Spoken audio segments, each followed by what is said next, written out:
Sungguh ajaib, kata tolol yang keluar dari mulut busuk Sahroni menyebabkan kemarahan yang luar biasa.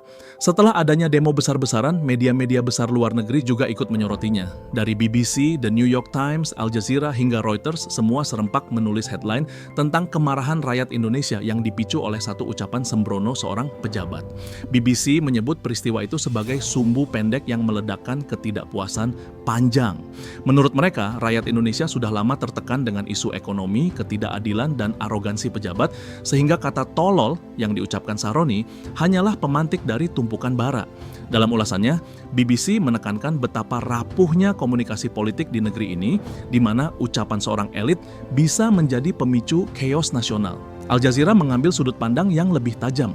Media asal Qatar itu menyoroti bahwa kemarahan massa bukan hanya soal ucapan kasar, melainkan cerminan dari jurang sosial yang semakin lebar antara rakyat dan penguasa. Mereka menulis, di tengah rakyat yang berjuang memenuhi kebutuhan sehari-hari, seorang pejabat berbicara dengan nada merendahkan. Kata-kata itu bukan sekadar penghinaan personal, melainkan penghinaan kolektif terhadap martabat rakyat. Sementara itu, The New York Times menyajikan narasi tentang dampak politik dan ekonomi. Mereka menggambarkan bagaimana ucapan itu memicu demo besar, lalu berimbas pada kepercayaan investor.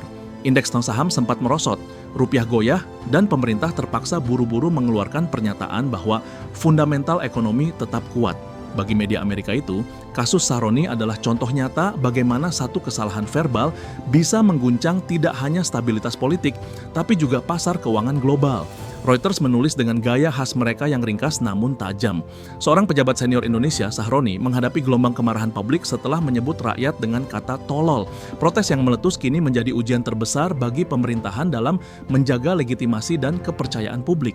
Dalam analisis mereka, Reuters menyoroti reaksi pemerintah yang defensif, namun mengakui bahwa luka sosial yang ditimbulkan tidak akan mudah sembuh. Tidak berhenti sampai di situ, media regional seperti The Straits Times, Singapura, dan NHK, Jepang, ikut menyoroti. Mereka menekankan bagaimana tragedi ini menjadi contoh klasik tentang krisis komunikasi politik. Satu kata saja bisa meruntuhkan citra bertahun-tahun. The Straits Times menulis dengan nada setengah sinis, Indonesia kini belajar dengan cara yang pahit bahwa pejabat publik seharusnya berpikir sebelum berbicara.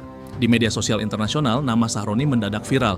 Ia bukan lagi hanya pejabat lokal yang dikenal di lingkaran politik Indonesia, tetapi sudah masuk ke radar global sebagai politician who called his people stupid. Netizen luar negeri menertawakan, mengutuk, sekaligus menggelengkan kepala.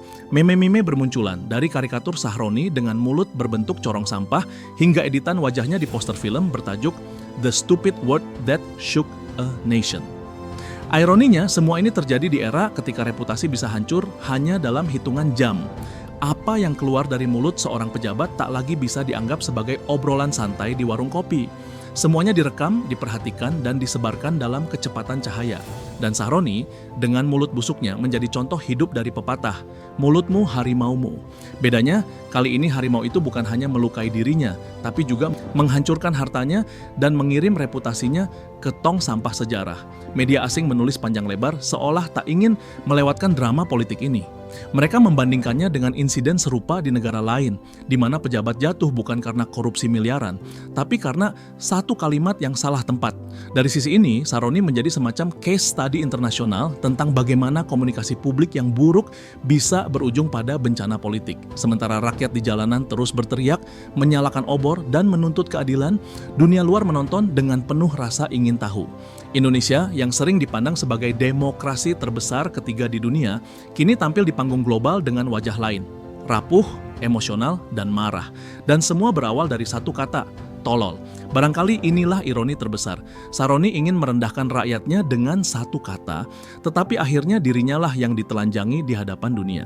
Kini, ia bukan hanya simbol arogansi pejabat di mata rakyat Indonesia, tetapi juga menjadi peringatan global bahwa kata-kata bisa menjatuhkan lebih cepat daripada skandal keuangan atau intrik politik. Pada akhirnya, media asing menutup laporan mereka dengan nada skeptis. Mereka bertanya-tanya, apakah peristiwa ini akan membawa perubahan nyata dalam politik Indonesia, ataukah hanya menjadi episode singkat yang segera dilupakan begitu saja? Namun bagi rakyat, luka yang ditinggalkan kata itu akan sulit terhapus. Dan bagi Sahroni, tak peduli berapa kali ia mencoba merapikan citra, dunia akan selalu mengingatnya sebagai pejabat yang menghina rakyatnya sendiri dan kemudian dihancurkan oleh rakyat itu juga.